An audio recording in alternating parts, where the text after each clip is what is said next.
meeting is being recorded.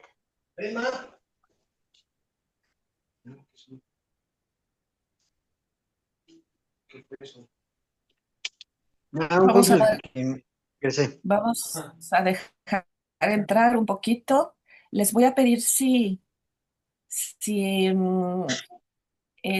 cierran sus micrófonos, por favor. Pongan atención en cerrar sus micrófonos porque luego no nos damos cuenta y intervenimos.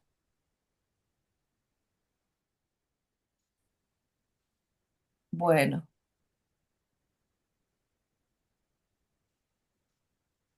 Bueno, vamos a empezar porque ya muchas personas han sido súper puntuales y están aquí justo.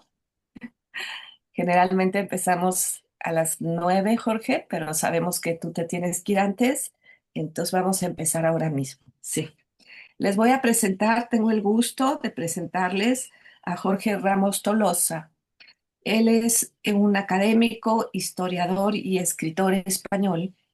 Es actualmente reconocido como uno de los principales especialistas en el conflicto de Palestina e Israel, desde una perspectiva decolonial. Él es doctor en historia contemporánea y actualmente se desempeña como profesor agregado en el Departamento de Historia Moderna y Contemporánea de la Universidad de Valencia. Un gusto tenerte aquí, Jorge. Sus principales líneas de investigación son estudios postcoloniales, decoloniales en Palestina, epistemologías del sur, racismo y derechos humanos, además de la historia y de la memoria de la Segunda República Española y el franquismo. Algunas de sus publicaciones destacadas son Palestina desde las epistemologías del sur, de Claxo, 2022, una historia contemporánea de Palestina-Israel, del 2020, Palestina, una historia esencial, también de 2020, Los años clave de Palestina-Israel, Pablo de Azcárate y la ONU, 1947-1952, entre otros. Pues es un honor y un gusto tenerte acá, Jorge. Entonces, pues sin más, te damos el micrófono y la plaza. Adelante.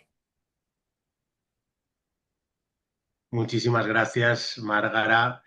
Es un placer estar aquí con ustedes. Muchísimas gracias a todas y a todos por madrugar un poquito, creo. Disculpen el cambio de hora, pero es que tengo en 1 hora y media que impartir yo aquí clases de mis asignaturas del grado de Historia de la Universidad de Valencia y quería hacerlo compatible. Y lo primero es que es un orgullo para mí poder participar en este curso, en este seminario, que me parece un referente mundial en lengua española que durante tantos meses esté manteniendo un curso, ¿no? Una formación de tanto nivel, y para mí, como digo, es un orgullo poder participar y poder compartir también con ustedes un breve periodo de tiempo. Además, como le estaba comentando antes a Márgara, si todo va bien, estaré también presencialmente en México el próximo mes de agosto, así que quizá tengamos oportunidad de volver a coincidir y será un placer conocerlos y conocerlas a todas y a todos. Bueno, sin más dilación, si les parece, voy a compartir una presentación. A ver, ¿dónde la tengo? Por aquí. La acababa de abrir y está por aquí, ¿eh? No se preocupen. A ver. Ahora se ve bien, ¿verdad? Sí, así se ve perfecto, sí. Muchas gracias, fantástico. Bueno, pues el título de mi charla de hoy es Sumud, perseverancia, resiliencia y lucha cultural palestina. Así es como lo acordamos, ¿no? con Márgara y Moisés, con los profesores Márgara y Moisés. Y la verdad es que es uno de mis temas que más me interesan, sobre la cuestión palestina, porque creo que desde una perspectiva poscolonial o descolonial o anticolonial, no entraremos, si no quieren, en la cuestión de los términos o de las epistemologías del sur. Creo que es fundamental poner en el centro la cosmovisión de los pueblos del sur global, de los pueblos indígenas y en este caso del pueblo indígena palestino, ¿no? Y precisamente el prisma del sumud nos ayuda a entender perfectamente cómo es la cosmovisión palestina y cómo es su enraizamiento a la tierra y cómo es su lucha constante por la reexistencia, y eso se llena, ¿no?, de matices y de luchas y de prácticas que son un gran aprendizaje también para cualquier otra persona y cualquier otro pueblo que quiera compartir esta causa, ¿no? Además, he querido ponerle como primera imagen de esta conferencia, esta imagen que estoy muy orgulloso que el Comité de Solidaridad con Palestina de Guadalajara, precisamente en México, quisiese utilizar una de mis obras que la profesora Márgara ha mencionado y que después me permitirán unos segundos de publicidad también que remita a ella, Palestina desde las epistemologías del sur, para definir, ¿no?, para compartir a través de esta imagen y otras imágenes el concepto de sumud, ¿no? Aquí precisamente podemos leer que este concepto, esta cosmovisión, forma parte de la educación y la conciencia colectiva palestina y se ha asociado a la constancia, firmeza y tenacidad del pueblo palestino para mantenerse en su tierra y continuar enraizado a ella. Y además, como ahora veremos, es muy importante en el sumud la cultura, el arte y la educación. Entonces, esta cosmovisión y esta lucha es fundamental para entender la lucha del pueblo palestino y para solidarizarse también con el pueblo palestino. Bueno, antes que nada, a mí siempre en todas mis intervenciones me gusta dejar claro un par de cuestiones iniciales que creo que son básicas y que son fundamentales para entender la cuestión palestina, y creo que deberíamos hacerlo, ¿no? Cada vez que intervenimos en la academia o en medios de comunicación al hablar de Palestina, porque sigue habiendo numerosos estereotipos, esencialismos, y sobre todo con el genocidio de los 2 últimos años y medio, pues han circulado ideas distorsionadas sobre cuál es el marco principal para entender la cuestión palestina, ¿no? Y yo considero que el origen y la explicación clave para entender Palestina es que estamos viviendo, el pueblo palestino lleva experimentando desde finales del siglo XIX un proceso activo en el día de hoy, y por desgracia habiéndose vivido el peor o uno de los peores episodios con este reciente genocidio que continúa, por cierto, es muy importante señalarlo. Es un proceso histórico de colonialismo de asentamiento sionista israelí, que por cierto no representa el judaísmo, este movimiento, ni este colonialismo, ni el Estado de Israel representan al judaísmo, ni son una rama del judaísmo, ni una versión del judaísmo, sino que utilizan y explotan el judaísmo y el sufrimiento de las personas y comunidades judías para legitimar su proyecto político de colonialismo de asentamiento y de eliminación y de genocidio del pueblo palestino. Y muy importante también que la lucha palestina, en el fondo, es una lucha por la descolonización, ¿no? Entonces, creo que este marco es fundamental. Estamos ante una historia de colonialismo de asentamiento sionista israelí que no representa el judaísmo, y una historia del pueblo indígena, del pueblo nativo palestino que lucha por la descolonización, ¿no? Entonces, yo siempre recomiendo también las infografías, las imágenes de Visualizing Palestine que tienen ahí para entender a través de mapas, a través de infografías y distintas imágenes, realidades históricas y actuales del pueblo palestino. Esta es una de las más conocidas, ¿no? Ese proceso desde la primera colonia sionista en la década de 1880, y cómo en todo el territorio de la Palestina histórica, del río al mar, se ha ido llenando de colonias de asentamientos sionistas que intentan sustituir a la población nativa, a la población indígena palestina, por colonos liderados por blancos. En este sentido, este proceso no acabó en 1948, este proceso de conseguir por parte sionista el máximo de la tierra posible con el mínimo de población indígena palestina. En 1948 la creación del régimen israelí es un momento clave donde se expulsa a casi 2/3 de la población indígena palestina, pero ese proceso continúa en 1967 y continúa en la actualidad a través de la idea de la lógica de la eliminación para conseguir, como digo, sustituir a la población nativa. Veamos desde los propios académicos palestinos, ¿no?, cómo conciben este proceso histórico de colonialismo de asentamiento. Leo un fragmento de Rashid Khalidi en una de sus últimas obras, Palestina, 100 años de colonialismo y resistencia. Durante más de un siglo, sus colonizadores se han referido a los palestinos utilizando exactamente el mismo lenguaje empleado para describir a otras poblaciones autóctonas. La retórica condescendiente de Theodor Herzl y otros líderes sionistas no era distinta de la de sus homólogos europeos. El Estado judío, escribía Herzl, formaría parte de una muralla de defensa de Europa en Asia, un baluarte de la civilización frente a la barbarie.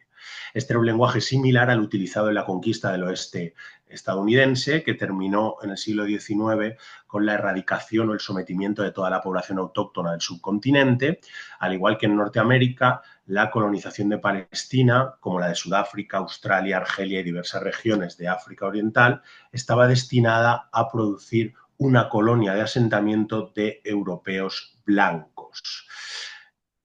Yo creo que es una explicación muy adecuada y muy interesante desde una perspectiva comparada. Bueno, luego también me gusta compartir con ustedes este mapa, que es de mi creación. Siempre me ha encantado la geografía.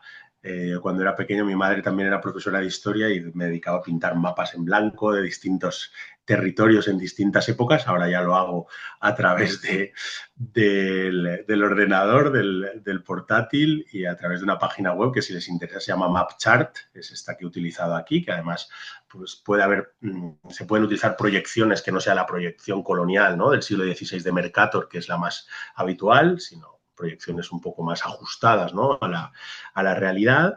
Y aquí yo lo que he mostrado en este mapa es en color rojo procesos de colonialismo de asentamiento que han triunfado, que han supuesto, por desgracia, la eliminación total o mayoritaria de los pueblos nativos, de los pueblos originarios de cada territorio. En los casos más conocidos, Estados Unidos, Canadá, Australia y Nueva Zelanda, y con algunas diferencias en el cono sur, en Argentina, Chile y Uruguay.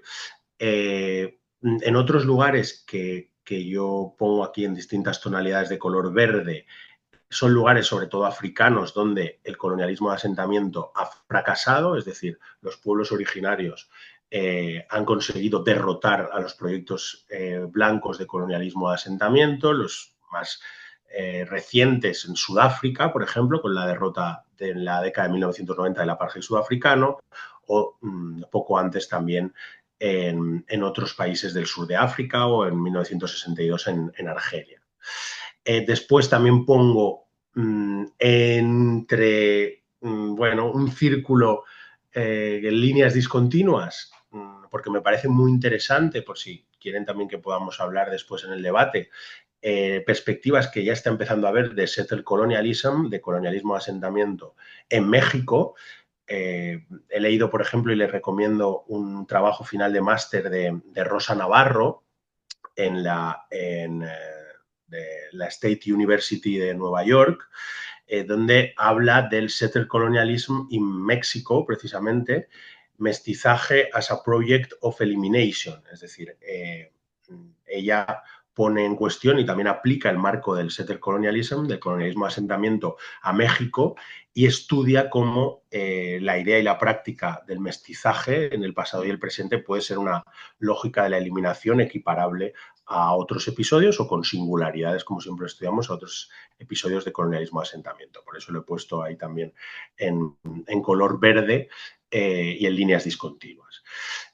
Quizá podía estar también en color negro, porque en color negro he puesto aquí en unos círculos y unos territorios los que esos procesos están viviendo una lucha encarnizada por la propia existencia de colonialismo de asentamiento. El caso más relevante, obviamente, es el que estamos estudiando de Palestina, pero también, en cierto modo, se puede hablar del Sáhara Occidental, un lugar que también está experimentando el colonialismo de asentamiento marroquí, después del abandono que hizo hace justo ahora 50 años España de esta que era su última gran colonia en África.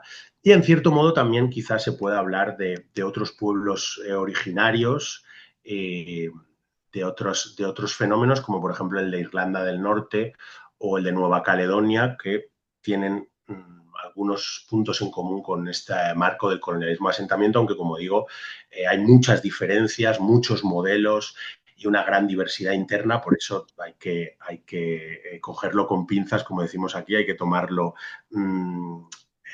con mucha precaución. Y la perspectiva comparada es muy interesante, pero también sirve para no solo para identificar similitudes, sino para también considerar y explicar las diferencias y las particularidades.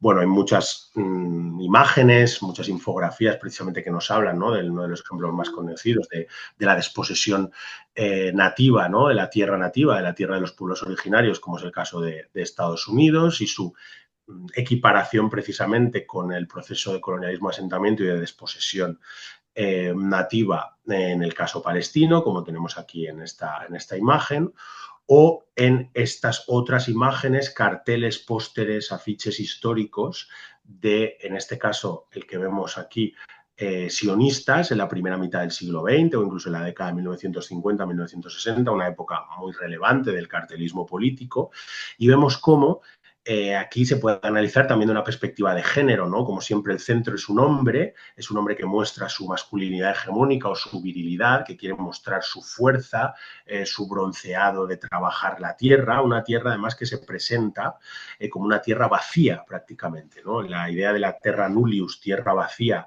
o si acaso en la que solo hay unas exiguas tribus, ¿no?, de personas salvajes o bárbaras, es un discurso racista consustancial de todas las formas de colonialismo y también del colonialismo de asentamiento, ¿no?, como podemos ver aquí. Entonces, lo que mostraba el sionismo al mundo desde los inicios de su colonización a finales de la década de 1880, 1890, a finales del siglo XIX y las primeras décadas del siglo XX ya, cuando consiguió a partir de 1917 el apoyo británico fundamental en la época del mandato británico, es que eran la civilización contra la barbarie, ¿no? Un discurso que tan manido y tan bien estudiado precisamente en Avia Yala en América Latina, en las distintas formas de resistencia de la tierra y epistémicas frente a los modelos de colonialismo que han experimentado y que experimentan allá, ¿no?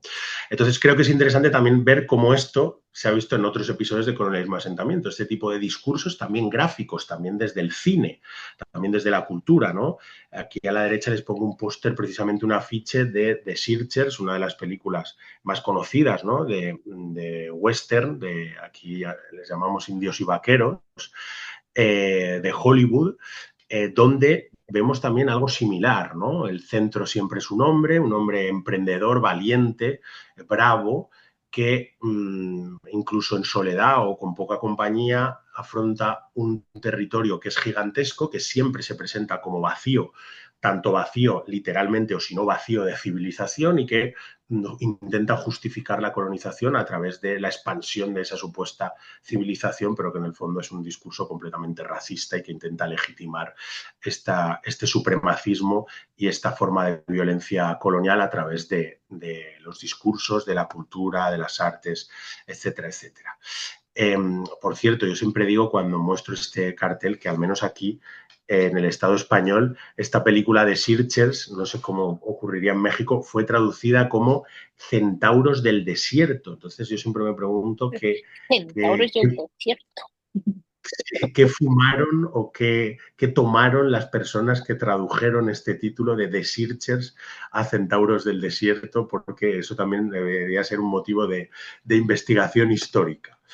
Bueno, también obviamente cada vez son más los estudios académicos que hablan de la relación entre la colonización sionista de Palestina y el régimen de apartheid israelí con, obviamente, el régimen de apartheid sudafricano, apartheid en la lengua de los colonos Boer, de los colonos africanos de Sudáfrica, significa segregación o separación, y cada vez, como digo, hay más estudios que paralelizan o ponen en perspectiva comparada ambos fenómenos de apartheid como manifestaciones del settler colonialism, como expresiones, como modelos distintos del colonialismo de asentamiento. Ambos son era en Sudáfrica un régimen de apartheid hasta la derrota que sufrió por parte de la resistencia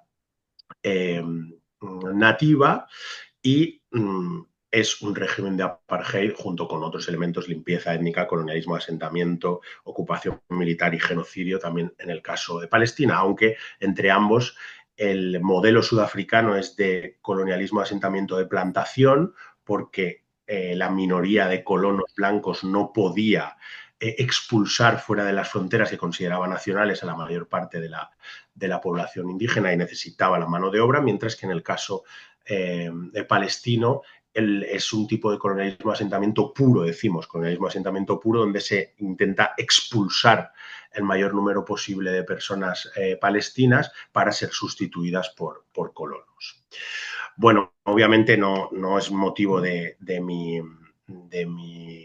intervención, pero estamos viviendo uno de los episodios más terribles, el más terrible de la historia palestina, con el genocidio, el epistemicidio, el urbicidio, el culturicidio de la Franja de Gaza, y además es el primer genocidio retransmitido en directo de la historia. Y además los genocidas suben a redes sociales sus crímenes.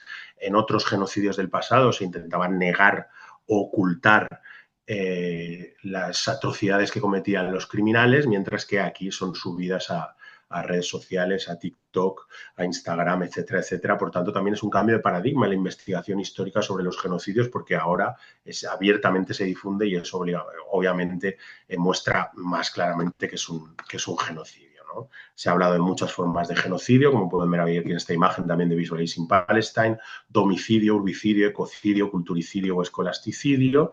También es el episodio de la historia donde se han asesinado, como ven en esta gráfica, el mayor número de personas periodistas de la historia, más personas periodistas asesinadas solo en 2 años en la Franja de Gaza que en la suma de todos los conflictos bélicos que tienen aquí juntos: la Guerra Civil Estadounidense, Primera y Segunda Guerra Mundial, Guerra de Corea, Guerra de Vietnam, Guerra de Yugoslavia, Guerra de Afganistán o Guerra de Ucrania, y también el mayor número de personas trabajadoras de las Naciones Unidas asesinadas en un territorio más tan pequeño, ¿no? Entonces, es interesante el punto de vista también de la Nakba continua, ¿no? De la Nakba que no cesa y ha tenido y se está teniendo este episodio de genocidio, ¿no?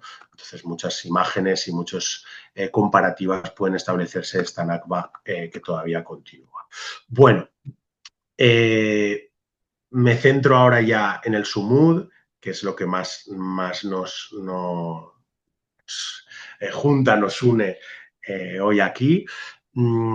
Yo creo que Sumud, esta palabra en árabe, es muy importante tener en cuenta que nos enseñan desde Palestina que Sumud es un elemento clave en sus existencias, reexistencias y un prisma, ¿no?, de su narrativa nativa.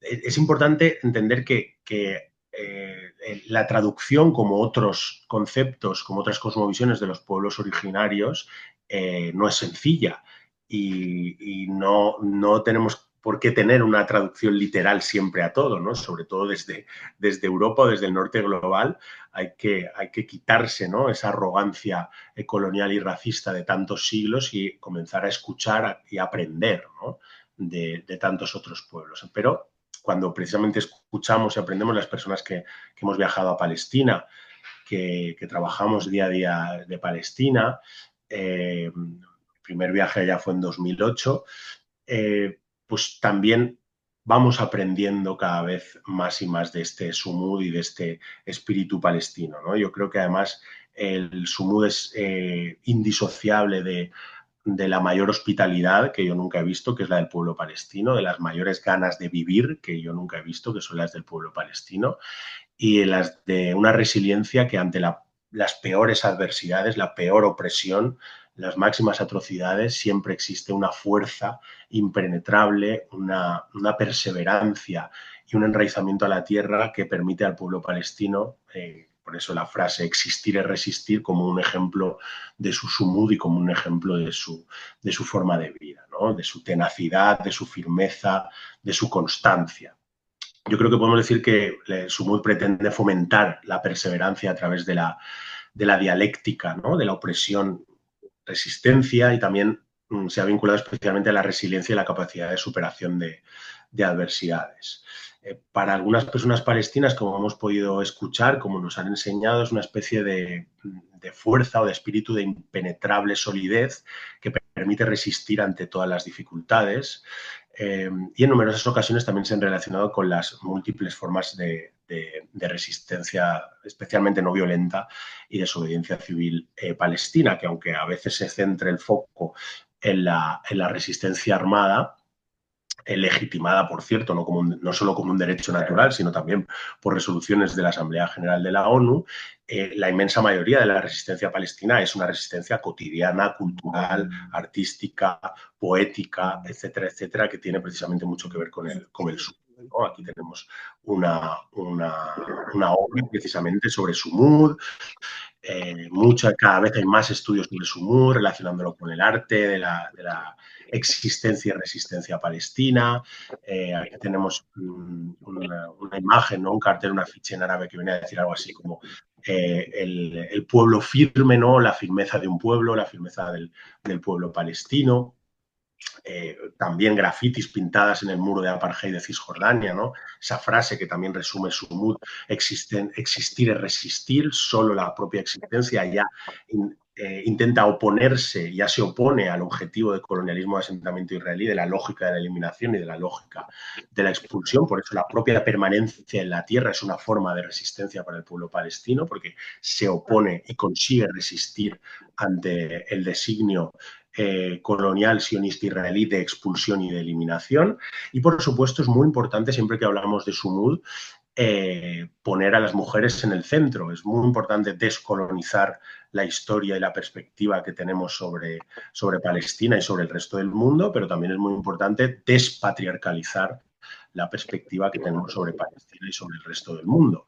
Y precisamente las mujeres palestinas han tenido un protagonismo extraordinario. Ya desde la misma década de 1880, las mujeres palestinas participaron de manera activa en las primeras marchas, en las primeras protestas contra la colonización sionista. Esto continuó en la época del mandato británico, como tenemos aquí una fotografía de la década de 1930, donde una gran eclosión de resistencias palestinas, donde se acababa de formar la Arab Women Association, la Asociación de Mujeres Árabes Palestinas, y de la que formaban parte numerosas mujeres palestinas, como la que tenemos aquí en la fotografía de la derecha, Tarab Abdul-Hadi, o por ejemplo Mati el-Moghanam, ¿no? Y en la década de 1930 hubo una enorme lucha palestina contra el colonialismo de metrópoli británico y contra el colonialismo de asentamiento sionista, que estaban aliados, ¿no? Que estaban pactando para precisamente destruir a la sociedad nativa palestina.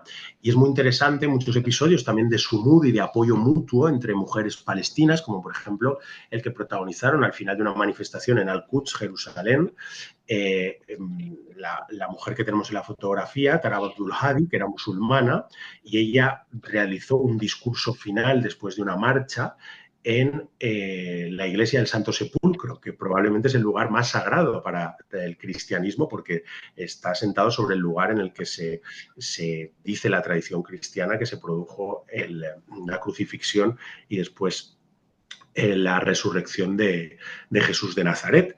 Entonces, una mujer musulmana, un discurso en un lugar sagrado o en el lugar más sagrado del cristianismo. Y viceversa también, Mati el-Moghanam, que era una mujer palestina cristiana, también dio un discurso a su vez en la mezquita de Omar, de Al-Quds, Jerusalén. Entonces, esto nos mostraba también que la causa palestina no es una cuestión religiosa, es una cuestión colonial. Y el pueblo palestino siempre ha sido muy diverso, durante más de 1000 años ha sido un pueblo que ha hablado árabe, y que ha habido personas musulmanas, cristianas, judías y de otras minorías que han convivido sin conflictos graves, pero que la llegada del colonialismo sionista a finales del siglo XIX es lo que ha desencadenado todo el conflicto que ahora estamos viendo en forma de genocidio, ¿no? Aquí también podemos ver otro libro que considero importante sobre la Nakba, que pueden conocer gratuitamente en PDF, si ponen su título, de Ahmad Shadi y de Lila Abu Lughod, Nakba, Palestina 1948 y los reclamos de la memoria, que editaron precisamente desde la Argentina, el canal y Claxo, también con capítulos dedicados a las mujeres y a las resistencias a la memoria femenina. Y aquí vienen los segundos de propaganda, de publicidad que les decía.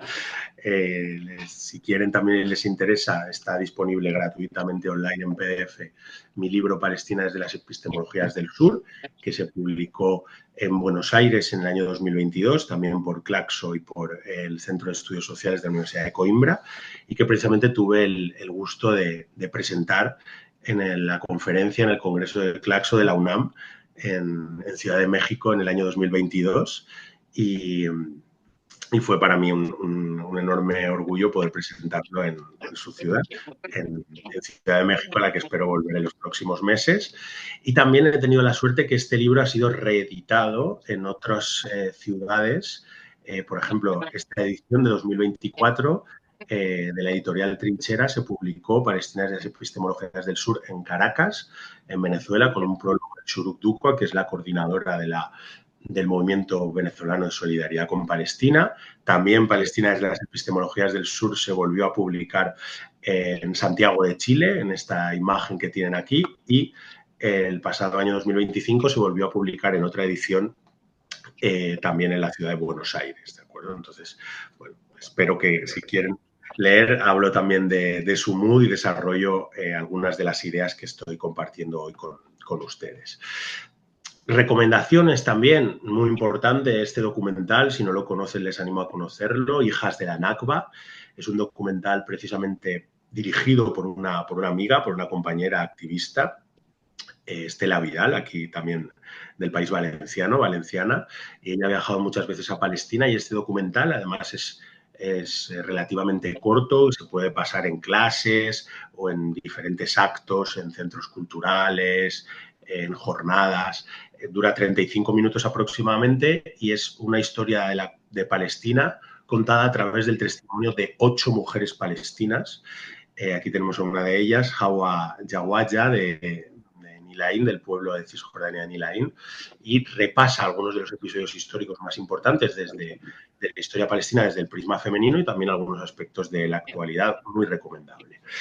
Siguiendo, ¿no?, este prisma femenino, este protagonismo femenino indisociable de su mood, indisociable de la cosmovisión del enraizamiento a la tierra y de las formas de existencia como puramente formas de resistencia a la propia existencia. Tenemos también otros audiovisuales como Naila and the Uprising, que es un documental sobre Naila Ayesh, que fue, bueno, es de hecho una gran mujer palestina que desde muy temprano, desde la década de 1980, de la primera intifada, ya hizo una tarea extraordinaria en cuestiones políticas, educativas, culturales. Una de las trabajos que me parece más admirables de Naila Ayesh que hizo durante la primera intifada a partir de diciembre de 1987 fue, dado que el ejército de ocupación israelí cerraba pueblos y demolía escuelas, que ahora hablaremos más de eso,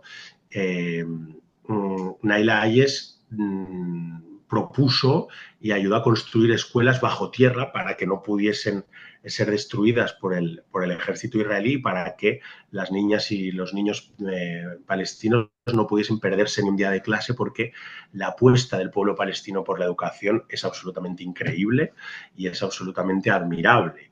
El territorio como Gaza y Cisjordania, que tiene apenas 5.000 kilómetros cuadrados, creo que es una extensión similar a la de Haití, por ejemplo. Existen 15 universidades que están siendo atacadas, que están siendo bombardeadas sistemáticamente, pero la apuesta por el pueblo palestino por la educación es increíble. Tiene el índice de alfabetización, uno de los índices de alfabetización más altos del mundo árabe, y ahora hablaremos un poquito más, ¿no?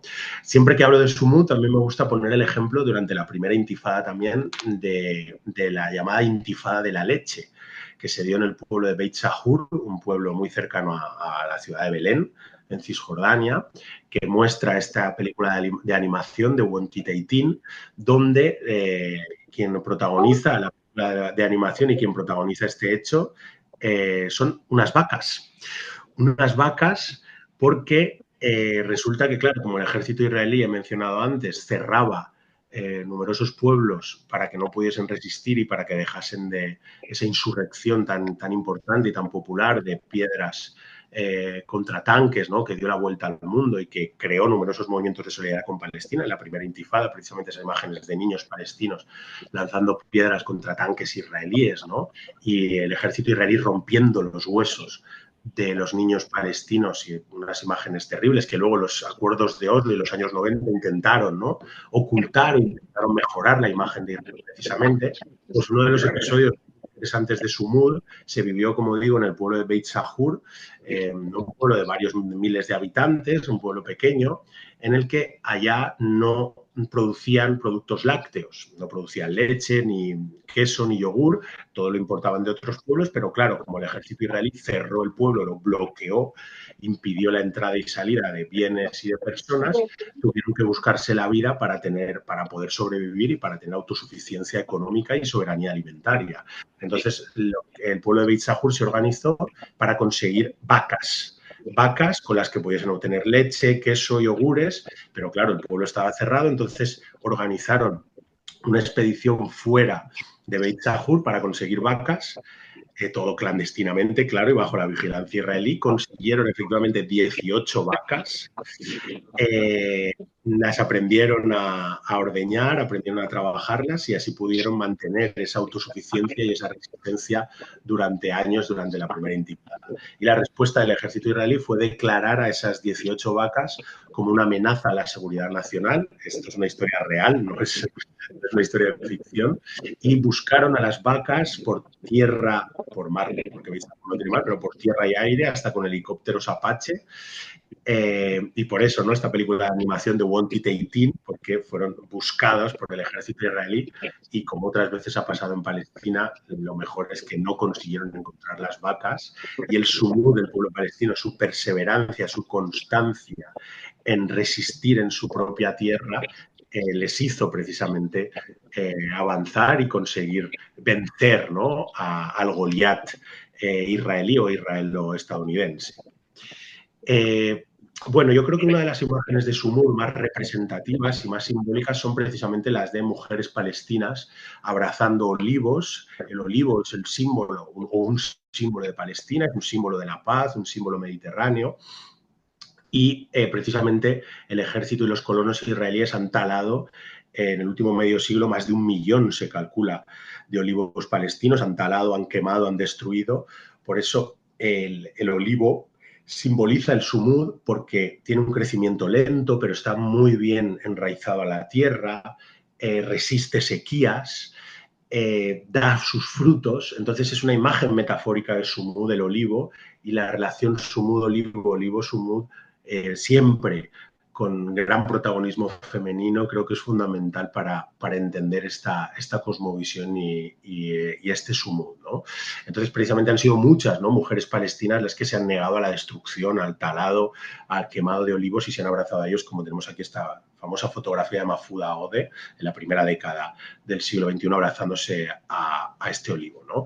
Es curioso también, se habla a veces de arboricidio, ¿no?, en israelí. Yo me gusta hablar cómo el colonialismo de asentamiento tiene también, en el caso sionista israelí, su versión en la flora, porque el proyecto sionista israelí de expulsión de la población nativa se ve reflejado también en un proyecto israelí de expulsión de los árboles autóctonos de Palestina, ya que Israel ha construido muchísimos bosques artificiales, bosques de nueva plantación, muchas veces sobre antiguos pueblos palestinos que han sufrido la limpieza étnica, que han sido expulsadas su población palestina, porque precisamente lo que intentan es tapar, ¿no?, ocultar que ya había un pueblo palestino.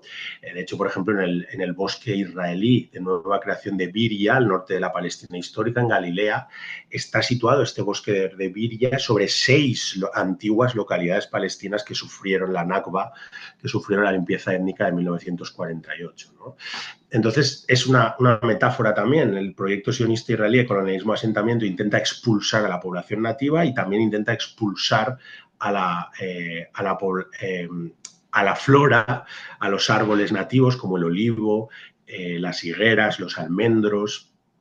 y plantar árboles europeos, árboles de origen europeo. Intentan sustituir a la población palestina por colonos europeos e intentan sustituir a la flora autóctona por flora alóctona europea.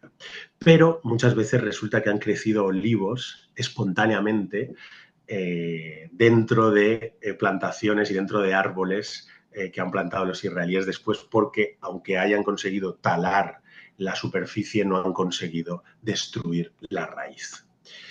Bueno, tenemos muchísimas imágenes, ¿no?, de mujeres palestinas con olivos. El arte palestino es extraordinario. Yo les recomiendo mucho que conozcan los trabajos, si no los conocen ya, de Danae Fonseca, que es una compañera, una amiga académica que trabaja ahora aquí en el Estado español, pero es mexicana, y ella ha trabajado mejor que nadie precisamente el arte palestino, la cultura palestina, y aquí podemos ver algunas imágenes cómo han sido indisociables del olivo y en muchos momentos, y en esa concepción de sumud y esa relación entre, o esa metáfora entre el sumud, olivo y las mujeres, ¿no? Aquí tenemos también unos versos de Mahmoud Darwish, el gran poeta nacional palestino. Si los olivos supiesen las manos con las que han sido plantadas, sus frutos, ¿no?, los olivos o su aceite, se convertiría en lágrimas.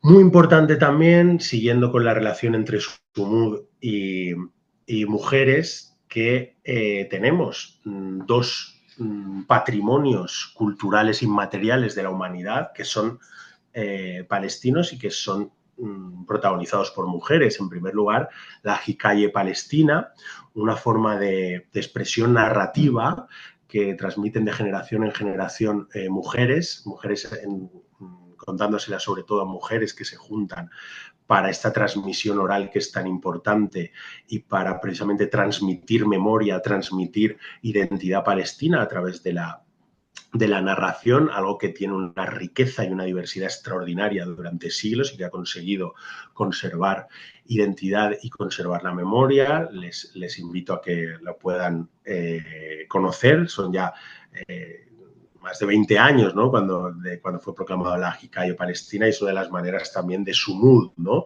porque la transmisión de conocimiento, la transmisión de identidad, la transmisión de memoria y la transmisión de cultura son fundamentales para poder existir como forma de existencia o como forma de resistencia palestina.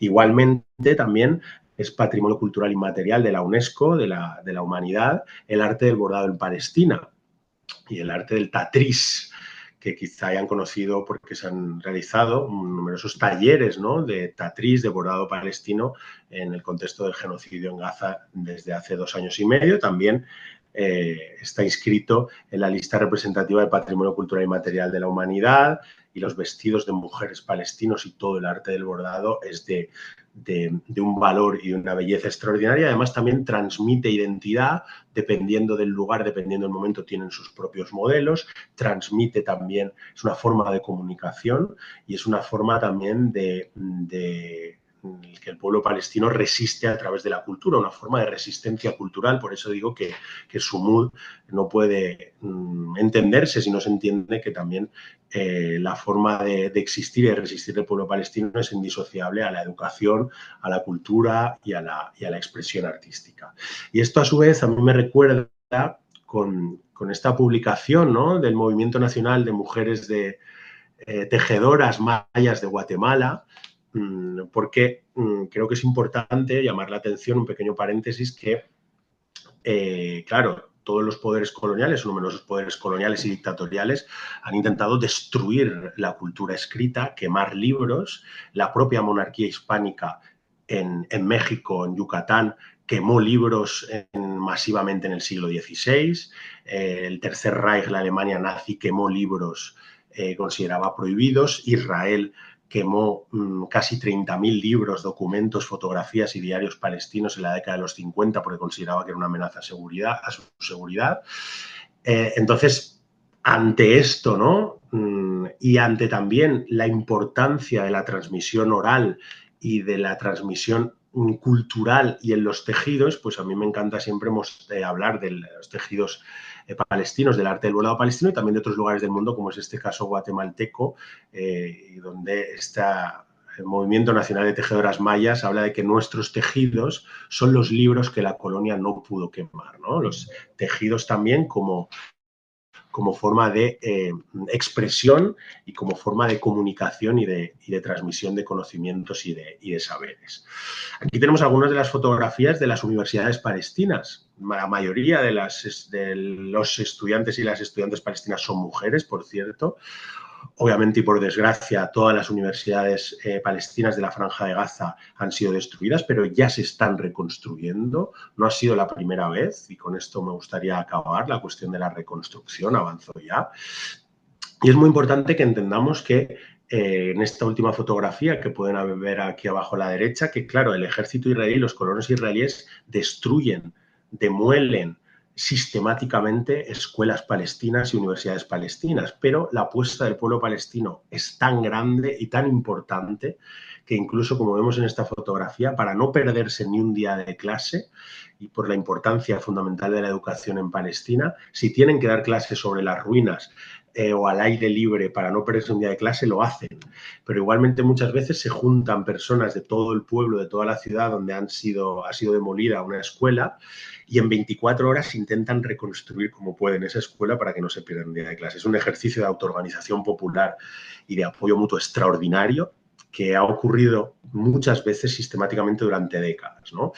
Y aquí me gusta destacar que, claro, es importante el sumud, entender el sumud, compartir el sumud, pero tampoco debemos entender y romantizarlo o idealizarlo, ¿no? El pueblo palestino es un pueblo admirable y le toca resistir y el sumud es algo de lo que podemos aprender mucho y es algo clave para entender su cosmovisión y su forma de vida, pero no podemos romantizarlo y pensar que están condenados a ello y que no. Es que, claro, resisten cualquier cosa y como resisten cualquier cosa se puede ejercer cualquier tipo de violencia. Bueno, no pasa nada. No, claro que pasa. O sea, yo creo que es importante que hablemos, como he intentado empezar en mi presentación, ¿no?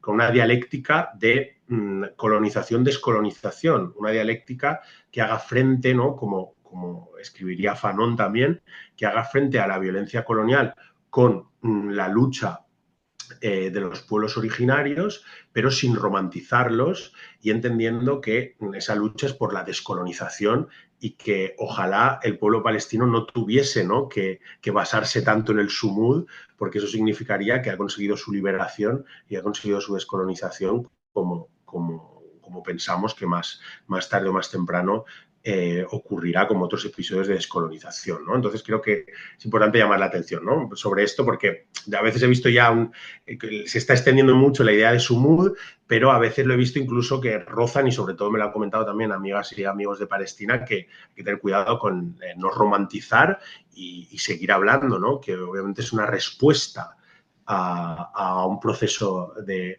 injusticia, de violencia colonial y de intento de eliminación del pueblo palestino que no ha triunfado, pero que ojalá no tuviese el pueblo palestino que basarse en estas estrategias y que pudiese ser un pueblo que pudiese vivir libre, ¿no?, del río al mar.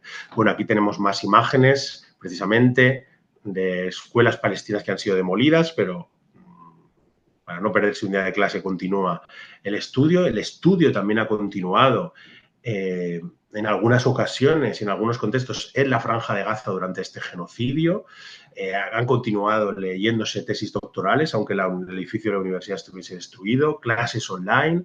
Entonces, esto es importante. Ojalá no hubiesen tenido que hacer esto y hubiese podido seguir en normalidad, pero ese sumud ha conseguido que incluso lo hiciesen en las peores circunstancias sin que tirasen la toalla, ¿no?, de la vida y de la educación. Aquí tenemos más fotografías de escuelas palestinas demolidas y cómo han sido reconstruidas o continúan las clases. Tenemos el ejemplo de Hanan al-Rub, que fue elegida hace 10 años como la mejor maestra del mundo, una mujer refugiada palestina. Y otros episodios, voy acabando ya, otros episodios de sumud, ¿no?, de resiliencia y perseverancia palestina en medio de la destrucción.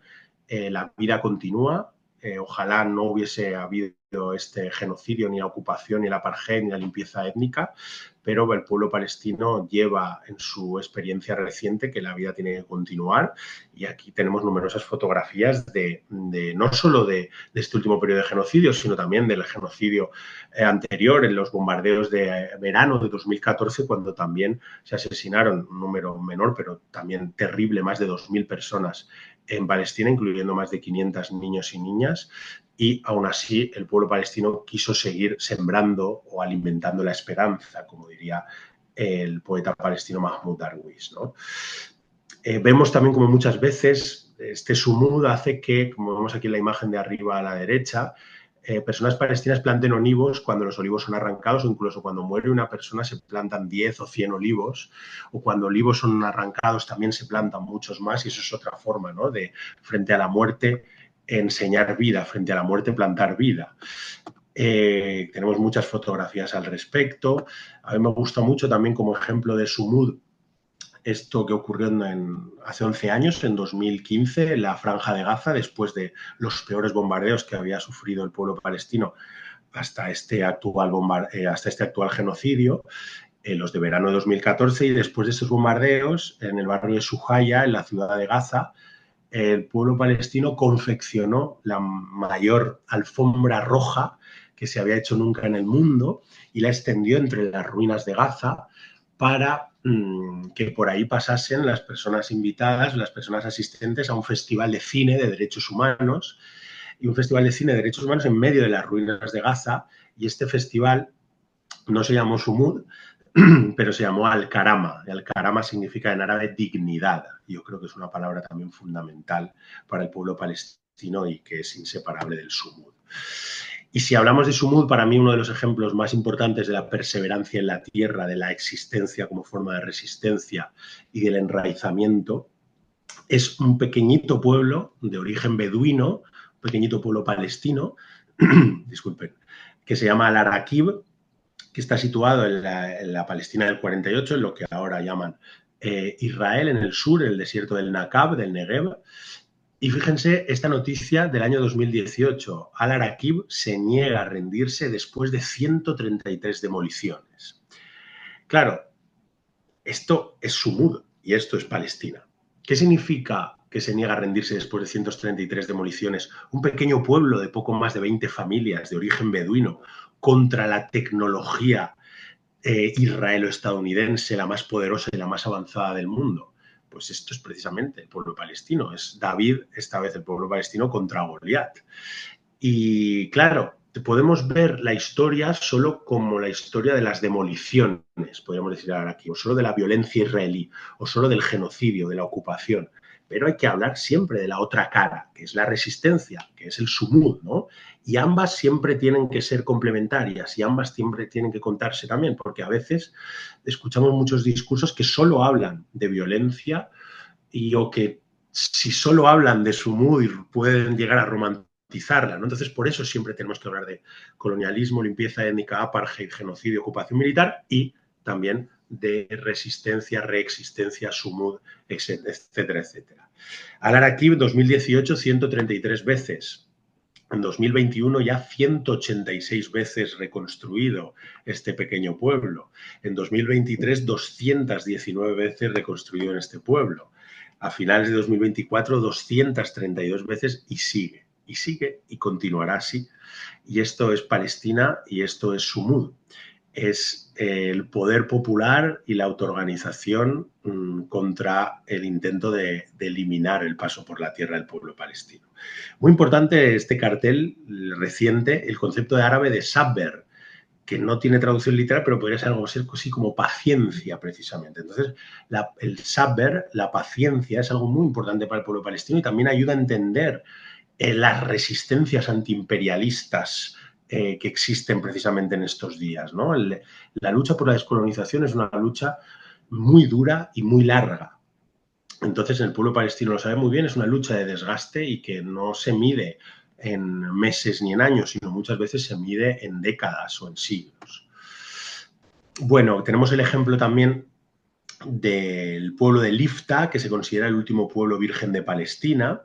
Lifta está muy cerca de, este es un mapa de la ciudad vieja de Jerusalén, ahí les señalo, perdón, es un mapa de Al-Quds de Jerusalén y aquí les señalo en color negro en la ciudad vieja, por cierto, donde había un barrio magrebí, el barrio magrebí que fue destruido totalmente por el ejército israelí tras la Nakba, la guerra de los 6 días, para que pudiesen acceder libremente al llamado Muro de las Lamentaciones.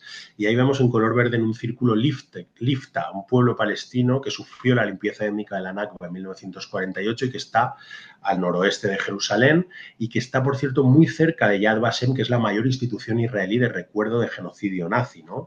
Yo siempre digo que hierve la memoria al recordar estas contradicciones, ¿no? Como hay pueblos vírgenes, como hay destrucción, lugares de memoria, de desmemoria. Es una dialéctica que en muy pocos kilómetros llama mucho la atención, ¿no? Entonces, no solo Lifta está muy cerca de Yad Vashem, de esta institución israelí de recuerdo del genocidio nazi, sino que está todavía más cerca de donde se produjo la masacre sionista más conocida de la Nakba, de la limpieza étnica de 1948, Deir Yassin, en un breve paseo se puede llegar ahí. Y ahora vamos a ver algunas fotos sobre Lifta, porque a mí siempre me conmueven y son impresionantes. Esta es una foto del actual Lifta, como digo, un pueblo palestino que sufrió la limpieza étnica en 1948, pero que ha sido uno de los pocos pueblos que no ha sido construido encima por colonias sionistas israelíes y todavía puede visitarse en la parte israelí su extraordinaria arquitectura vernácula de piedra, sus molinos, sus inscripciones en árabe, su decoración.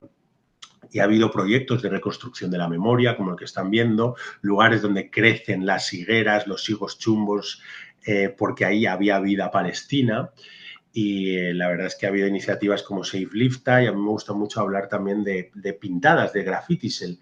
La expresión en las paredes es muy importante. Aquí vemos una pintada en hebreo, pintada por alguna persona sionista, que viene a decir algo así como Lifta es una venganza, que quiere decir algo así como que Lifta ha quedado vacía, ¿no?, de su población palestina porque hemos ganado los israelíes, ¿no?, algo así, pintado sobre Lifta. O aquí podéis ver cómo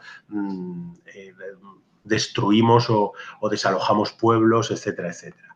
Claro, reivindicando, ¿no?, el crimen, reivindicando la violencia, poniendo en valor la expulsión masiva de la población palestina, en este caso de Lifta. Pues en una casita muy cercana de estas abandonadas de Lifta se puede leer esta pintada en árabe, que son unos versos de Mahmoud Darwish, del gran poeta palestino Mahmoud Darwish, donde puede leerse uno de sus versos más famosos que dice algo así como: sobre esta tierra hay algo que merece la pena la vida. Bueno, muchísimas gracias. Tenía algunas diapositivas más, pero no me ha dado tiempo. Y acabo aquí y con esta frase de Mahmoud Darwish, y ahora estoy pendiente de todas las preguntas que quieran hacerme. Muchas gracias.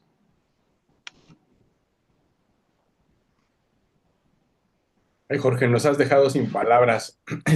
Yo estuve siguiendo a partir de hace unos minutitos, le escribí a la doctora Márgara, estas imágenes y esta forma de pensar y sentir el sumud de una manera muy, muy importante, muy, muy fuerte, ¿no?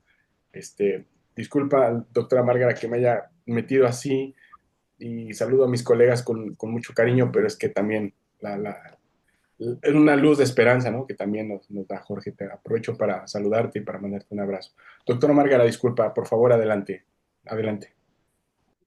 No, no, para nada, Moisés. Qué bueno qué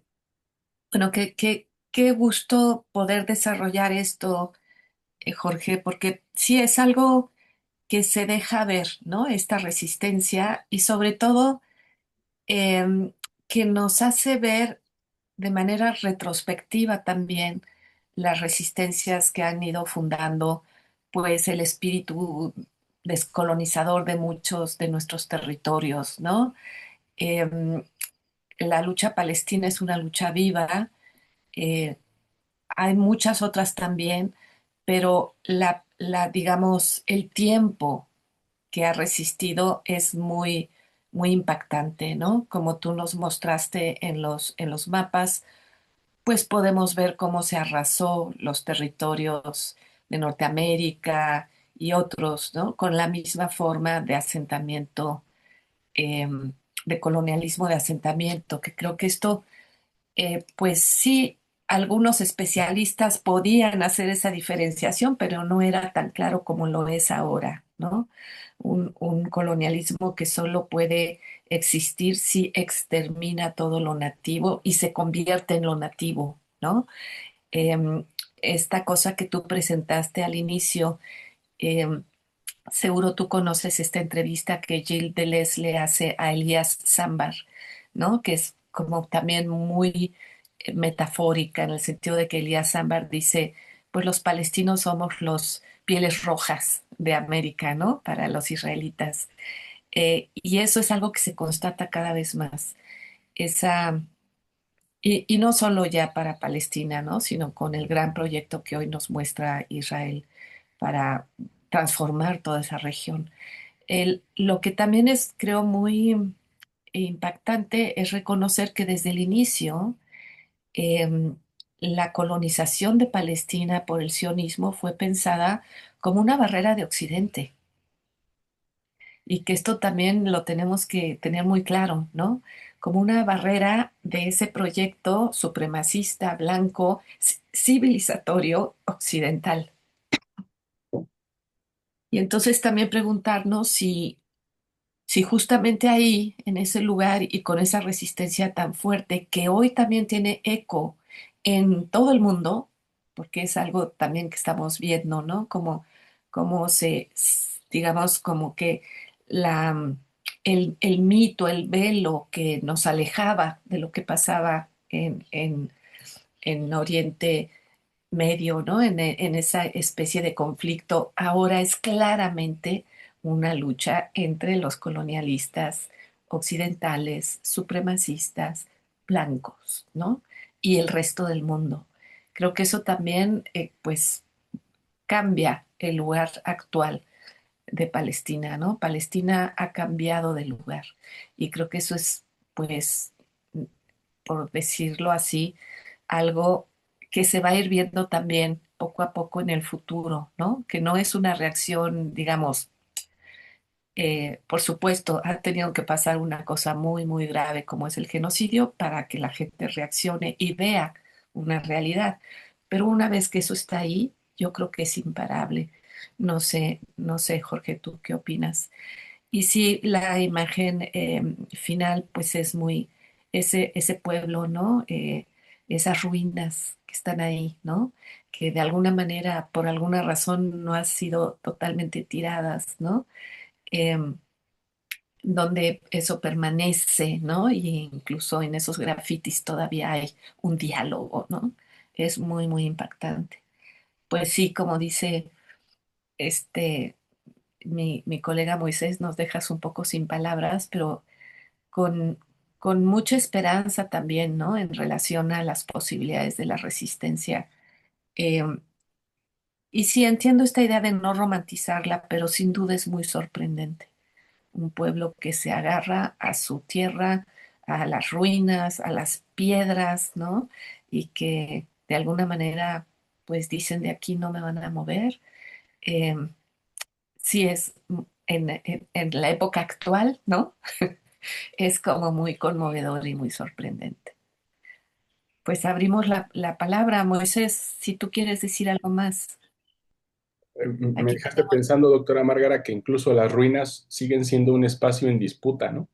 Cuando uno pensaría que cuando ve un parque nacional, a veces es muy probable que haya habido ahí, pues, una aldea, un cultivo de olivos, como bien decía Jorge, y muchas veces, cuando incluso han cambiado el, el el panorama de los árboles y quieren sembrar pinos para quitar los olivos. Muchas veces esos pinos terminan incendiándose, pues porque hasta los pinos saben que ese lugar no es para ellos, ¿no? En el sentido de la propia naturaleza empieza a notar esos cambios, ¿no? Que quieren meter a calzador, pues estos gobernantes de ultraderecha y sionistas en Israel, ¿no? Entonces, me parece muy impactante cómo la poesía llega también a las ruinas para disputar a ese vocabulario colonial en las paredes, este terror y este miedo que quiere infundar incluso en un territorio como Lifta, ¿no? Es súper potente esto que dice. Hasta Mahmoud Darwish llegó ahí para seguir adelante con la resistencia, ¿no? Eso va más allá del sumud, es coraje. Y yo diría, querido Jorge, amigos, colegas, eso de la paciencia, y ahorita Juan ha pedido la palabra, vamos para allá. La paciencia, pero es una paciencia activa, ¿verdad? No es una, no es una paciencia de esperar a ver qué pasa, sino que es una nostalgia activa que se alimenta de la agencia de cada generación de palestinos y palestinas que va pues tratando de reclamar lo que es suyo y lo que siempre ha sido suyo. Y este es creo que es el sentido, ¿no? Porque el dicho que bien decía Jorge de la paciencia, As-sabr Jamil, la paciencia es bella, y dice, y Allah, o Allah sabirin, con los pacientes, y Dios está con los pacientes. O sea, como que es como siempre una especie como de, a ti te toca hacer lo tuyo, ¿no? Dios va a estar contigo, pero al final a ti te toca también hacer lo tuyo, ¿no? Bueno, no quiero tomar ahorita tiempo, más bien decirle a Jorge que tome la palabra. Adelante, Jorge, por favor. Perdón, Juan Antonio, disculpen.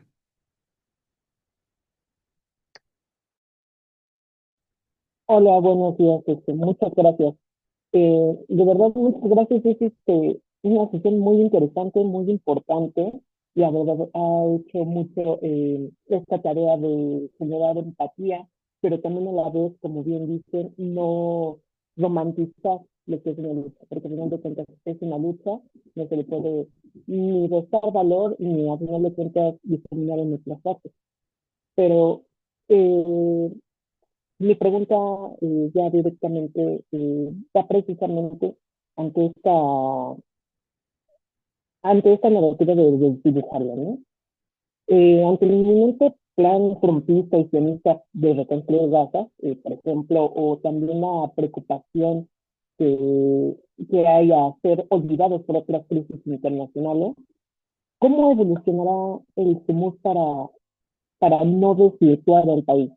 En este caso Palestina. Es decir, de qué manera Palestina evitará ser redibujada por la cosmovisión occidental y cómo podemos limitar o frustrar este cambio de la narrativa por parte de Estados Unidos e Israel, justamente no cayendo en romantizar y también evitando justamente ese lado en el que las personas terminan diciendo, pero Estados Unidos está reconstruyendo, les está poniendo casa, ¿no? Claramente se escucha mucho esos comentarios que no son realmente acertados, considerando todo lo que se ha ido construyendo. Hace unas sesiones hablaban justamente de la bionarrativa, ¿no? Cómo se hace frente a esto eh, a partir del Señor. Gracias. Gracias, Juan Antonio. Adelante, querido Jorge, por favor. Disculpen, pero no sé si no lo he podido escuchar bien del todo. No sé si es que me tengo un problema yo con el ordenador o algo así. Si Moisés o Margara, si me podéis resumir, por favor. Bueno, lo que yo también alcancé a escuchar, porque estaba un poco distorsionado, era cómo podemos nosotros evitar que las narrativas de Estados Unidos también, pues, puedan incidir en puedan agudizar este aparato colonial. O sea, como cómo podemos nosotros sumarnos al sumud palestino, ¿no? Básicamente es lo que yo entendí de la pregunta de Juan Antonio. Claro, muy interesante. Muchas gracias por la pregunta. Yo creo que lo primero es siempre intentar escuchar, intentar conocer, ir a las propias fuentes palestinas, ir al propio pensamiento palestino, a las propias lecturas palestinas. Eso es fundamental, ¿no? Y precisamente yo hablo ya con una experiencia más personal de los últimos años y medio. Yo estos 2 últimos años y medio sistemáticamente en charlas, supongo que a Moisés, a Márgara, a otros compañeras quizá les haya pasado, o en medios de comunicación, solo nos llamaban o esperaban que hablásemos de la violencia, de la cantidad de personas asesinadas por Israel en el genocidio, cuántas personas han sido asesinadas hoy, cuántas personas han sido asesinadas el último mes, cuánta destrucción ha habido. Por supuesto, eso hay que conocerlo y hay que difundirlo, ¿no? Pero también, como digo, lo contrario. también hay que difundir la solidaridad, el sumud, la esperanza, no solo el horror. Entonces, claro, yo creo que solo con la tarea de escuchar al pueblo palestino, conocer sus experiencias y difundirlas y amplificar sus voces, yo creo que ya estamos haciendo una tarea muy importante para romper, ¿no? Además, porque la dialéctica de la violencia, cuando todo se enmarca en la dialéctica de la violencia, yo creo que es irreal y es injusto y puede perjudicar al pueblo palestino, porque al final es una narrativa en la que al final todos son víctimas o verdugos. Y claro, la sustitución de las personas luchadoras o simplemente personas humanas, seres humanos, por exclusivamente víctimas, yo creo que es algo, y esto el feminismo, por ejemplo, lo ha trabajado mucho también, muy interesante, es algo muy peligroso, ¿no? Yo creo que tenemos que ver a las personas palestinas como seres humanos que son y con una capacidad de agencia extraordinaria y no solo como víctimas de la violencia israelí. Creo precisamente que este prisma y esta narrativa y estas experiencias de Sumud ayudan mucho a eso. Muchas gracias, querido Jorge, muchas gracias. ¿Alguien más, apreciables colegas, que quisiera participar o preguntarle al doctor Jorge? Adelante, adelante, Soledad. Muchísimas gracias. Ay, bueno, ¿sí se me escucha? Sí, se escucha muy bien, adelante. Está Ok. bien. Ay, bueno, primero que nada, muchas gracias por la presentación. De verdad que es muy esperanzadora.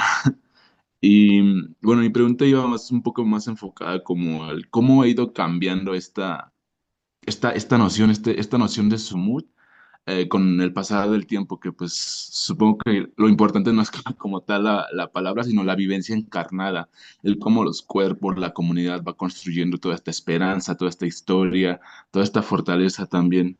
Y igual creo que es importante el como lo expusiste muy bien, el reconocer como al pueblo palestino como un pueblo originario que ha vivido pues arraigado, que pues tiene también sus formas de vida.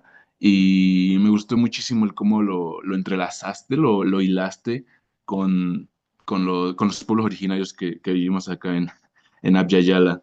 De verdad que, pues, por lo menos a mí me ofrece como muchas otras perspectivas que por lo menos no había dado cuenta. Entonces, la pregunta pues, va más bien como a eso de cómo ha ido cambiando y si ha pues, sufrido todos estos intentos como de ser consumido por el capitalismo que luego toma cosas, toma elementos de los pueblos originarios y los despolitiza y desorganiza y, pues hace todas estas cosas.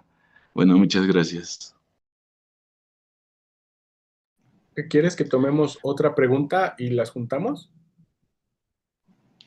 Perfecto, de acuerdo. para ahorrar un poquito de tiempo? Muchas gracias. Adelante, Patricia. Hola, muchas gracias por la sesión. Yo tengo una pregunta. La verdad es que es muy sencilla, solo que yo llegué un poco tarde a a la sesión. Me uní media hora tarde porque no vi lo de la hora, que fue un poco antes. Y pues solo quería saber si podría darme una definición sobre lo de Sumud, como en términos generales. ¿Qué significa para el pueblo palestino conforme a sus investigaciones, su experiencia? Por favor. Adelante, adelante, querido Jorge. Muchas gracias, Patricia. Muchísimas gracias por las preguntas, son muy interesantes, que estimulante que podamos tener este debate. Sí, empiezo, si les parece, con la última pregunta. Creo creo que es importante entender que no podemos dar una definición clara de su mood, como si fuese un diccionario, ¿no? Es una de tantas palabras que tenemos que escuchar y aprender, y para cada persona puede ser algo distinto, ¿no? A veces me recuerdo, me gusta conectarlas con otros conceptos que a veces se intenta dar significado o definir, pero realmente si es una vivencia corporeizada y una experiencia de los propios pueblos originarios en ese sentido, es muy distinto, ¿no? Y a veces me gusta paralizarlo summa causa, ¿no? Por ejemplo, con el concepto de Ubuntu en los pueblos nguni sudafricanos o el concepto de Papatuanuku, por ejemplo, en el pueblo maorí, ¿no? Son conceptos que no tienen una traducción literal, pero que escuchando al pueblo palestino y compartiendo sus prácticas nos ayuda a entenderlo. Yo suelo decir que es una, y así lo defino por si vuelvo a los segundos de publicidad, en mi libro que tienen gratuito en PDF, Palestina desde las epistemologías del sur, está un poquito más desarrollado por si lo quieren ver ahí también. Yo suelo decir que Sumud es como un prisma de la narrativa nativa palestina y es una cosmovisión, una forma de vida, de perseverancia, de constancia, de firmeza, de paciencia, de resiliencia y de enraizamiento a la tierra, en la que se considera que existir es resistir y que a pesar de todas las dificultades y todas las opresiones e injusticias, el pueblo palestino sigue adelante, conectado a la tierra, y por eso esa gran metáfora, ¿no?, del olivo como conexión y ese gran protagonismo femenino también de las mujeres abrazadas, ¿no?, a los olivos que intentan ser demolidos por este proyecto colonial. Eso por un lado. Y por otro lado, sobre la otra pregunta, también la primera, claro, yo creo que en los 2 últimos años y medio con el genocidio se ha conocido, ¿no? Se ha conocido muchos episodios del pueblo palestino. Yo creo que dentro del horror que hemos vivido y que estamos viendo, si se puede decir así, una parte positiva es que millones y millones de personas han descubierto Palestina y han descubierto que nada de esto empezó en 2023, han descubierto que el sionismo, como cualquier otro proyecto colonial, lleva la muerte escrita en la frente y que el pueblo palestino también debe ser conocido, como decía antes, no solo desde la dialéctica del sufrimiento o de la víctima y verdugo, sino también desde su propia experiencia, desde su propia lucha, desde el arte, desde la cultura, desde las distintas formas de expresión, desde el sumud. Y claro, eso es fantástico, pero claro, también incurrimos un poco en lo que hablábamos de la romantización. Y también, y por eso lo he mencionado y siempre lo menciono en mis charlas, yo creo que hay que tener cuidado en eso de cómo ha cambiado, ¿no? Que me preguntaba el compañero. Me ha gustado mucho esa esperanza encarnada, ¿no? Me gusta hablar también de la co-construcción de la comunidad palestina, de la lucha palestina, del sumud palestino, como aportaciones sistemáticas y rizomáticas, podríamos decir, a la conciencia anticolonial palestina. Pero decía que, claro, que hay que tener cuidado también porque si romantizamos demasiado el sumud para entender que las únicas formas o las más importantes o las únicas legítimas de resistir es a través de los olivos, de la cultura, del arte, del bordado, de la poesía, por supuesto es clave, es fundamental, como creo que lo he intentado expresar, pero también he mencionado que el pueblo palestino también tiene derecho a cualquier forma de resistencia, porque es un derecho natural de todos los pueblos que resisten al colonialismo y hasta está suscrito, corroborado por distintas resoluciones de la Asamblea General de las Naciones Unidas, incluyendo la 3070, 3246, etcétera, etcétera, ¿no? Entonces, claro, si solo hablamos de las resistencias no violentas y no abordamos la cuestión de la resistencia armada, pues puede parecer que puede deslizarse esto hacia una sumudización total, y yo creo que es clave hablar de sumud porque la mayoría de la gente sí que conoce la cuestión de la violencia, sea colonial o sea de la resistencia armada. Entonces hay que hablar de eso, pero también no hay que dejar de mencionar lo otro para que no caiga en algo como algo puramente simbólico o cultural. Lo cultural es fundamental, pero también eso no niega a que el pueblo palestino deba utilizar, aunque sea algo minoritario, en cómputo total de todas las resistencias y todas las vivencias del pueblo palestino no significa que no haya también que abordar cualquier otra cuestión que es mucho más peliaguda, como es la cuestión de la violencia, ¿no? Entonces, cuidado con los intentos de mercantilización. Creo que todavía no son muy masivos, pero a lo mejor pueden llegar en los próximos años como un intento precisamente de eso, ¿no? Es que no, claro. Bueno, vale, nos gusta la resistencia cultural palestina, pero ya si pasamos a otros tipos ya se deslegitima toda la causa, ¿no? Eso tampoco, ¿no? No sé si va por ahí. Gracias. Sí, me acuerdo, querido Jorge, con la kufilla palestina pasó algo muy similar, ¿no? La kufilla como un símbolo de resistencia, de resiliencia, hasta cierto punto de la resistencia armada.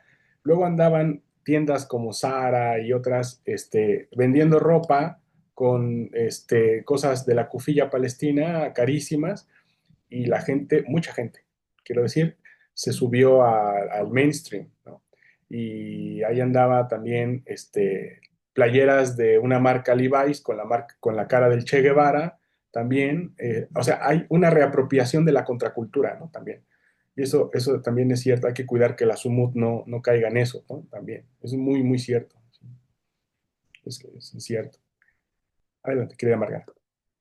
Sí, yo creo que una manera de cuidar eso es tratar de reconocer cómo eso que allá se llama sumud existe también en otros lugares muy cerca de nosotros, ¿no? O sea, esa resistencia al despojo, a ser arrasados, ¿no?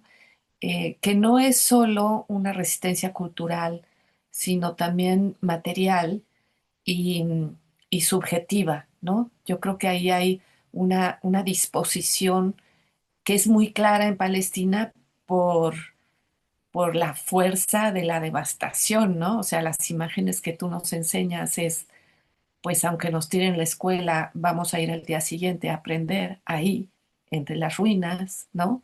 Vamos a usar las piedras para sentarnos, nos vamos a amarrar a los árboles para que no los quiten. Esas cosas las vemos en muchos otros espacios, ¿no? Eh, y esa es la semilla, digamos, de la resistencia, ¿no? Donde existir es resistir y resistir es existir, ¿no? Digamos que hay ese círculo. Eh, y creo que ahí, pues, sí estamos tocando, pues, la energía y la vitalidad de los pueblos, ¿no? Por más que todo esto, cuando se vuelve global, pues claro, tienda a este tipo de mercantilizaciones y tal, ¿no? Y por otro lado, me interesa mucho, Jorge, lo que tú dices, porque efectivamente la resistencia no es solo la resistencia, digamos, bonita, ¿no? Pacífica, poética, no, también implica una resistencia violenta. Y creo que eso lo tenemos que no solo reconocer, sino eh, eh, poner en valor, ¿no? O sea, yo creo que el 7 de octubre del 2023 fue una decisión en ese sentido, ¿no? He leído textos donde pues se dice es poner en acto el retorno, ¿no? Es eso que queremos y que está ahí, retornar a nuestra tierra, a nuestras casas, todo lo que nos han quitado, pues lo vamos a hacer, ¿no? Y lo vamos a hacer, pues aunque nos cueste la vida.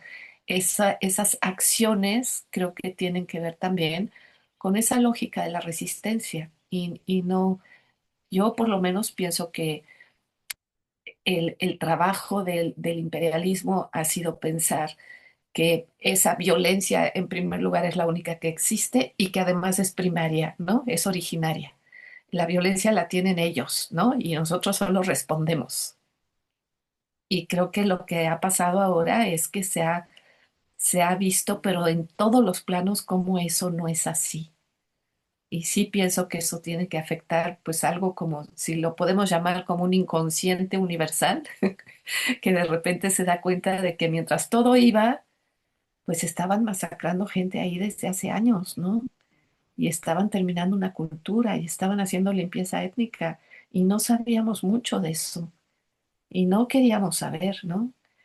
Entonces, pienso que cuando se abre eso, pues sí, ya estamos en otras condiciones en términos globales, ¿no? Hemos hablado del giro solidario, así se llama nuestro curso, nuestro seminario, eh, pero pienso que ese giro solidario va a ir más allá, ¿no? Sí quiero imaginarme que no se trata solo de solidaridad con unos que están sufriendo, sino de ver el sufrimiento colectivo y quién lo origina. Y que eso va a tener que, eh, yo lo veo, por ejemplo, en Estados Unidos ahora también, ¿no? Y no sé qué tanto sabes tú y también Moisés del movimiento al interior de Israel, ¿no? Porque de repente sí nos llegan imágenes de gente, sobre todo joven, que está pues quemando sus papeles para irse al servicio militar o que está ya diciendo que lo que está pasando ahí es un genocidio que está haciendo su país, ¿no? Mientras antes la narrativa era, están los rehenes, salvemos a los rehenes, ¿no? Esa narrativa se ha desplazado y creo que eso también es importante en un país donde desde chiquitos te enseñan a odiar todo lo que es árabe, ¿no? Entonces, creo que también pienso que la paciencia tiene que ver con eso, ¿no? Hay una frase que a mí me gusta mucho que es tener una paciencia impaciente, que quiere decir un poco esta idea de la actividad dentro de la paciencia, ¿no? Muchas gracias, Jorge.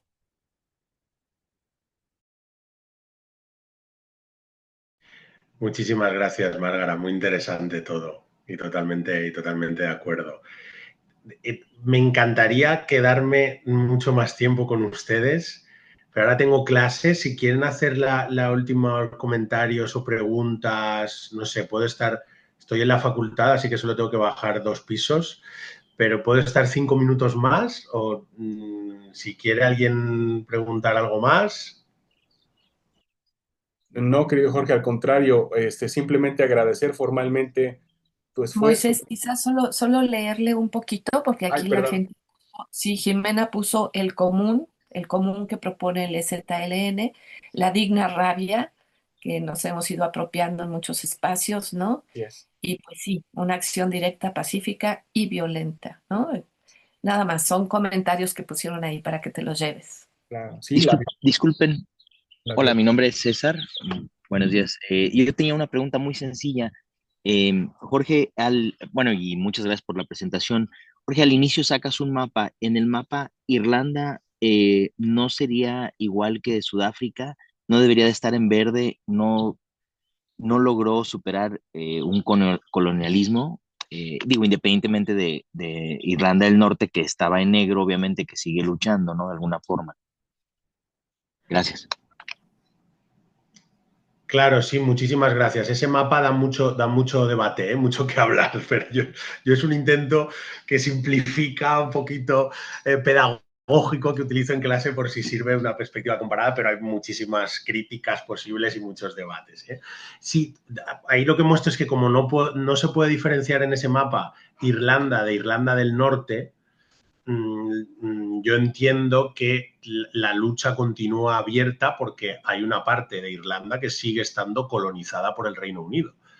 Entonces, sigue perteneciendo eso. Irlanda del Norte se puede entender en cierto modo como una colonia británica y todavía no está toda la Irlanda independiente, soberana y unificada y sigue habiendo en marcha un proyecto de colonialismo y asentamiento. De hecho, pude visitar hace año y medio precisamente Irlanda del Norte, donde tuve la suerte de exponer en el Museo de Friderry una exposición sobre personas refugiadas palestinas y era curioso, ¿no? Porque en los barrios unionistas de británicos, de colonos, había banderas israelíes y en los barrios Sí, correcto.